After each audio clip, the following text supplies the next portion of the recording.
శ్రీ గురు చరిత్ర 30వ అధ్యాయం. శ్రీ గణేశాయ నమః. శ్రీ గురుభ్యో నమః. ప్రస్తావన 30, 31, 32 అధ్యాయాలలో గోపీనాథునికి దత్తానుగ్రహంతో జన్మించిన కుమారుడు యవ్వనంలో క్షయవ్యాధితో మరణించి తిరిగి శ్రీగురుని అనుగ్రహంతో బ్రతకడం చెబుతుంది.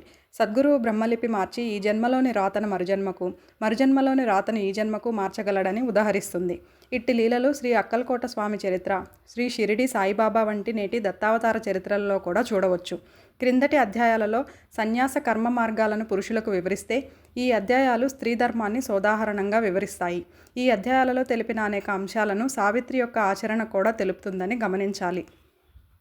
ధర్మవర్తనులు ధర్మం వలన పొందలేని ఫలితాలను కూడా స్వధర్మపరుడైన సద్గురువును ఆశ్రయించటం వలన పొందగలరని, ధర్మ పరాకాష్ఠ కూడా సద్గురువు దర్శనాన్ని మాత్రమే ప్రసాదిస్తుందని సావిత్రి వృత్తాంతం నిరూపిస్తుంది.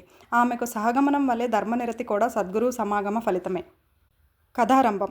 నామధారకుడు స్వామి నాకెన్నో శ్రీగురుని గూర్చిన అపూర్వమైన అంశాలు తెలుపుతున్నారు. ఇట్టి మీ రుణం ఎన్నటికైనా తీర్చుకోగలనా? అటు తర్వాత ఏమి జరిగిందో సెలవేయండి అని ప్రార్థించాడు. అంతట సిద్ధమునీంద్రుడు ఇలా చెప్పసాగారు. నామధారక, శ్రీగురు లీలలన్నీ చెప్పటం ఎవరి తరమూ కాదు. నాకు చేతనైనంత వరకు చెబుతాను విను. శ్రీగురుడు చూడటానికి మానవుని వలె కనిపిస్తున్నప్పటికీ ఆయన మహిమను బట్టి త్రిమూర్తి అవతారమని కీర్తి నలుదిక్కులా వ్యాపించింది. భక్తులు ఎంతో దూర ప్రాంతాల నుండి వచ్చి వారి అనుగ్రహం వలన కోరినవన్నీ పొందుతున్నారు. దరిద్రులు ధనాన్ని, సంతానం లేనివారు సంతానము, రోగులు ఆరోగ్యము పొందుతున్నారు. అలాంటి వారిలో ఒకడి వృత్తాంతం చెబుతాను విను. మహురాపురంలో గోడేనాథుడనే సద్బ్రాహ్మణుడు ఉండేవాడు. అతడికి ఎందరో పిల్లలు పుట్టి చనిపోయారు. ఆ దుఃఖం భరించలేక ఆ దంపతులు శ్రీ దత్తాత్రేయ స్వామిని నిష్టగా పూజించారు. ఆ స్వామి అనుగ్రహం వలన కొంతకాలానికి వారికి ఒక చక్కని మగబిడ్డ కలిగాడు. అతనికి దత్తాత్రేయుడని పేరు పెట్టుకున్నారు. అల్లారు ముద్దుగా పెరిగిన ఆ పిల్లవానికి 5వ ఏటనే ఉపనయనం చేశారు. 12వ సంవత్సరంలో రూపవతి సుగుణాల రాశి అయిన సావిత్రి అనే కన్యతో వివాహం చేశారు. ఆ దంపతులు సుగుణాలలోనూ సౌందర్యంలోనూ సమానులై రతి మన్మధుని వలె సుఖిస్తూ ధర్మతత్పరులై పరస్పర ప్రేమానురాగాలతో ఉత్తమ గృహస్థ జీవితాన్ని గడుపుతుండేవారు. ఇలా ఉండగా విధివశాత్తు దత్తునికి 16వ సంవత్సరంలోనే తీవ్రంగా జబ్బు చేసి ఎన్ని చికిత్సలు చేయించినా తగ్గలేదు. అతనికి అన్నద్వేషం కలిగినప్పటి నుండి ద్రవాహారమే తీసుకుండటం వలన నిత్యోపవాసిగా ఉండేవాడు. ఇలా 3 సంవత్సరములు గడిచేసరికి అది క్షయవ్యాధిగా పరిణమించింది. అతని భార్య కూడా అతడు తినగా మిగిలిన అన్నం మాత్రమే తింటూ నిరంతరం అతని సేవలో గడిపేది. అతడు కృషించిన కొద్దీ ఆ పతివ్రత కూడా శుష్కించసాగింది. భర్త రోగంతో బాధపడుతున్న కారణంగా ఆమె కూడా అతని వలె అలంకారమే చేసుకొనక పాత చీరే ధరించేది. జుట్టు దువ్వుకొనకపోయేసరికి ఆమె జుట్టు జడలు కట్టింది. చిక్కి శల్యమైన ఆమెను అత్తమామలు ఎంత వారించినా వినకుండా భర్తయే ప్రత్యక్ష దైవం అని నమ్మి సేవిస్తుండేది. తనకు గల సిరి సంపదలు వెచ్చించి ఆమె దైవజ్ఞులు చెప్పిన వ్రతాలు శాంతులు ఎన్నెన్నో చేయించేది. ఎందరెందరో వైద్యులొచ్చి ఇచ్చిన మందులు ఎన్నో వాడేది. ఇలా 3 సంవత్సరాలు గడిచాయి. కానీ దత్తుని పరిస్థితి కించిత్తైనా మెరుగవకపోయేసరికి అందరూ ఆశలు వదులుకున్నారు. అతడి తల్లిదండ్రులు ఎంతో దుఃఖించి దత్తాత్రేయ స్వామిని తలచి ఇలా మొరపెట్టుకునేవారు. స్వామి దత్తాత్రేయ, నిన్ను సేవించి ఈ కొడుకును పొందాక మేము వెనుకటి దుఃఖమంతా మరిచాము. ఇప్పుడు అతనిని కూడా నీవు మాకు దక్కించకుంటే మేము ఏమి చూసుకొని బ్రతకాలి? వారిలా దుఃఖిస్తుంటే దత్తుడు వారిని ఊరడిస్తూ, మనకెంత రుణానుబంధం ఉంటుందో అంతవరకే ప్రాప్తం ఉంటుంది, కానీ అంతకు మించి ఆశ పెట్టుకుంటే దక్కేదేమున్నది? కనుక మీరు నా కోసం దుఃఖించవద్దు అని చెబుతుండేవాడు. ఆ మాటలు వినగానే వారికి దుఃఖం మరింత పొర్లుకొచ్చేది. అతడు కూడా దుఃఖిస్తూ తన తల్లితో, అమ్మా, అంతా ఈశ్వరాధీనం, కానీ మన చేతిలో ఏమున్నది? నీవు నాకొక్క గడియసేపు పాలిచ్చిన రుణమైనా ఇంతవరకు తీర్చుకొనలేకపోయాను. నేను నీకు కష్టాలే తెచ్చిపెట్టాను, మిమ్మల్ని కొంచెమైనా సుఖపెట్టలేకపోయాను అంటుండేవాడు. దత్తుడు తన భార్యతో, ప్రేయసి, నాకింక కాలం తీరిపోతున్నది. నీవు నాకు చేసిన సేవకు, నా కోసం పడ్డ కష్టాలకు అంతే లేదు. గత జన్మలో నీకు పరమశత్రువును కాబోలు నిన్నిలా బాధిస్తున్నాను. ఇక ముందు కూడా నీకు అండలేదని భయం లేదు. నా తల్లిదండ్రులు నిన్ను కన్న కూతురులా చూసుకుంటారు. అయినా నీకు ఇది ఇష్టం లేకపోతే నీవు పుట్టింటికి వెళ్ళిపోవచ్చు. నీతో కాపురం చేసే అదృష్టం నాకు కించిత్తైనా లేదు. దౌర్భాగ్యుడనైన నన్ను కట్టుకున్న క్షణంలోనే నీ సౌభాగ్యం మంట కలిసిందే అని బాధపడుతుండేవాడు. సావిత్రి ఆ మాటలు భరించలేక చెవులు మూసుకొని ఏడుస్తూ, స్వామి, మీరు నన్ను విడిచిపోతారా? మీకంటే నాకు వేరే గతి ఏమున్నది?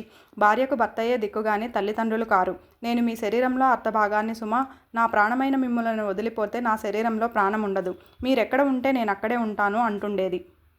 సావిత్రి మాటలు వినగానే ఆ వృద్ధ దంపతులకు గుండెలు బ్రద్దలయ్యేవి. సావిత్రి, అయ్యో, మీరు ఇలా దుఃఖపడితే ఎలా? మీరు ధైర్యంగా ఉండాలి. నా ప్రాణేశ్వరునికి ఎట్టి భయమూ లేదు. అందరము కలిసి భగవంతుణ్ణి ప్రార్థిద్దాము అని ధైర్యం చెబుతుండేది. ఆమె ఒకసారి గాలి మార్పుకై అతనిని ఎక్కడికైనా తీసుకువెళ్లాలని అనుకున్నది. అప్పుడు ఒక గ్రామస్తుడు, మీరు దత్తభక్తులు కదా, దత్తావతారమైన శ్రీగురుని వద్దకు వెళ్ళండి. అక్కడ ఎందరికో మంచి జరుగుతున్నది అని చెప్పాడు. అప్పుడు సావిత్రి అత్తమామలకు నమస్కరించి, గంధర్వపురంలో శ్రీ నృసింహ సరస్వతి అనే మహనీయులున్నారట. వారి అనుగ్రహం వలన నా భర్తకు మళ్ళీ ఆరోగ్యం కలుగుతుందన్న నమ్మకం నాకున్నది. మీరు అనుజ్ఞ ఇస్తే మేమిద్దరం అక్కడికి పోతాము. ఆ స్వామి మహిమ గురించి ఎందరెందరో చెప్పగా విన్నాను. మేమక్కడికి వెళ్ళడానికి అనుజ్ఞ ఇవ్వవలసినదే అని వారి కాళ్ల మీద పడి వేడుకున్నది.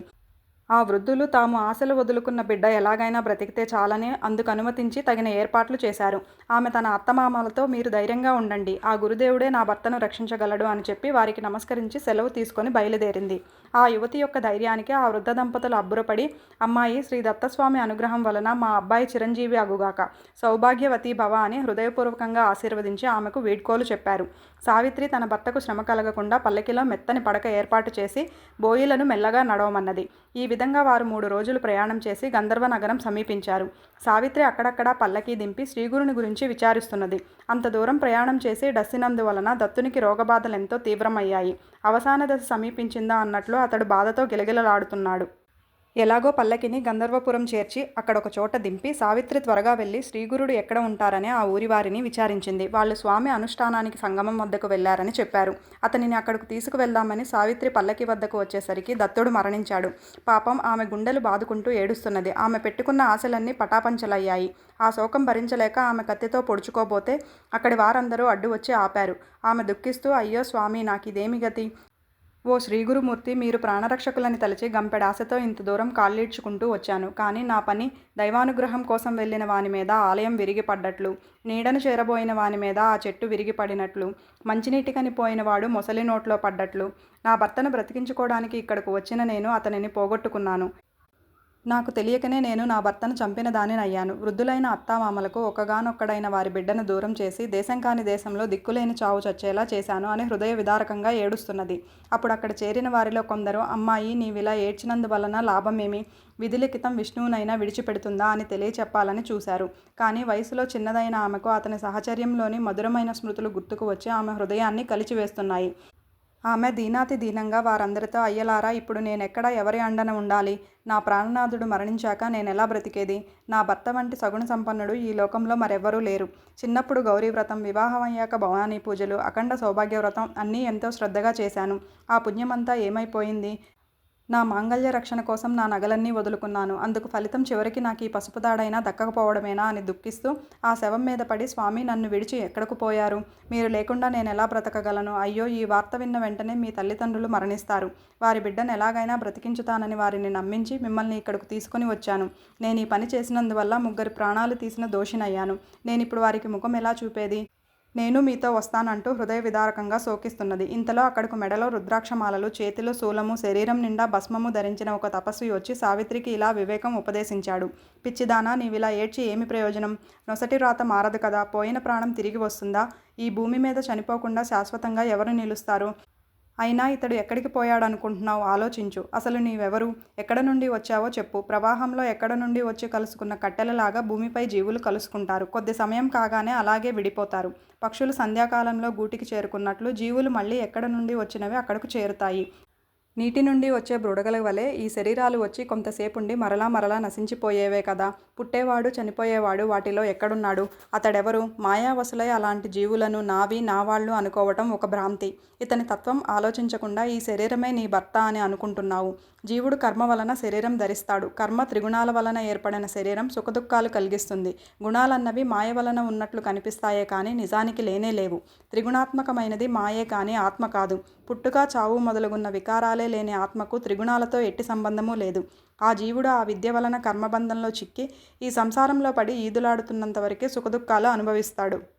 మృత్యు అంటావా? సుదీర్ఘమైన ఆయువు గల దేవతలు కూడా కల్పాంతంలో నశించవలసిందే. ఇక మానవుడి సంగతి చెప్పాలా?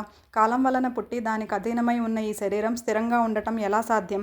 ఇలా కాలము, కర్మ మరియు త్రిగుణాలకు లోబడి ఉన్న ఈ భౌతికమైన శరీరం పుట్టినందుకు సంతోషం కానీ, మరణించినందుకు దుఃఖం కానీ పొందదగినదేమీ లేదు.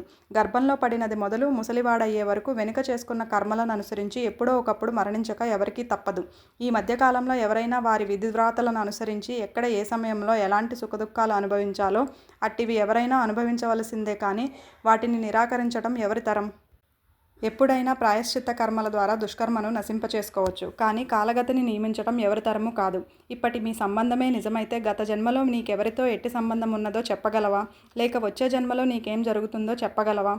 ఇది ఆలోచించకుండా వ్యర్థంగా బాధపడతావెందుకు? రక్తము, మాంసము, శ్లేషము మొదలగు ధాతువులతో చేయబడిన ఈ పాంచభౌతిక శరీరం నేను నాది అనుకోవడం సరియేనా? ఇంతకు నీవు శోకించేది ఇటువంటి తోలుబొమ్మ కోసమే కదా. ఇకనైనా నీ శోకాన్ని నిగ్రహించుకొని ఈ జన్మచక్రం నుండి బయటపడే మార్గం ఆలోచించుకో అన్నాడు. ఈ బోధ విని సావిత్రి కొంచెం తమాయించుకొని ఆ ముని పాదాలకు నమస్కరించి, స్వామి, నాకెలాగైనా తరుణోపాయం చెప్పండి. మీరు చెప్పినట్లే చేస్తాను. దయాసాగర, నాకు నీవే తల్లివి తండ్రివి. నేను ఈ సంసారం నుండి తరించే మార్గం ఉపదేశించండి అని వేడుకున్నది. శ్రీ దత్తాయ గురవే నమః. శ్రీ శ్రీపాద శ్రీ వల్లభాయ నమః. శ్రీ నృసింహ సరస్వత్యై నమః.